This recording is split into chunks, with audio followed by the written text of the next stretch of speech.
It was nearing midnight when I heard the faint ringing of a bell outside my apartment window. I live on the third floor of a high-rise, so it didn't make sense for a sound like that to be so clear. Curious, I walked to the window and peered outside, expecting to see a street performer or perhaps a late-night cyclist with a bell on their bike. Instead, the street below was empty. The bell rang again, louder this time, and I realized with a jolt that the sound wasn't coming from the street.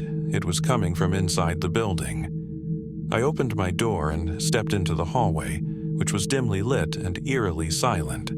The ringing continued, each chime growing sharper, more insistent. It seemed to echo from everywhere and nowhere at once.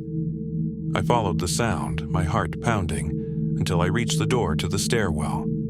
The metal handle was cold as ice under my hand. Slowly, I pushed it open. The stairwell was empty except for a single, small bell lying on the bottom step. Its handle was wrapped in frayed red ribbon. I picked it up, feeling its weight in my palm, and the ringing stopped. Then, from the floor above me, I heard slow, deliberate footsteps descending. They weren't hurried or hesitant. Each step fell with an eerie confidence, as if the person knew exactly where they were going. "Hello?" I called, my voice trembling. It echoed up the stairwell, unanswered. The footsteps continued, steady and deliberate, closer and closer. My grip tightened around the bell as I backed away, my mind racing. Was someone playing a prank? Was it another tenant? But at this hour and in complete silence, I glanced down at the bell in my hand, noticing something I hadn't before. The ribbon wrapped around its handle wasn't just red, it was stained. Dark, dried streaks crisscrossed its fabric. My stomach twisted as I realized it looked a lot like blood. The footsteps stopped. I looked up, holding my breath, and saw a shadow spilling down the stairwell. The figure stood just around the corner of the landing above me, unmoving. "Who's there?" I whispered, barely able to get the words out. The shadow shifted and something clinked against the metal railing.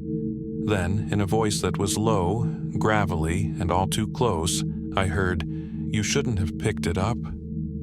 I dropped the bell and turned to run, but the stairwell door slammed shut in front of me. The bell behind me began ringing on its own, faster and louder, its chime almost frantic. The footsteps started again, descending quickly now, their rhythm erratic and inhuman. I pounded on the door, screaming for help, but no one answered. The last thing I felt was a breath of cold air against the back of my neck, and the sensation of something reaching for me.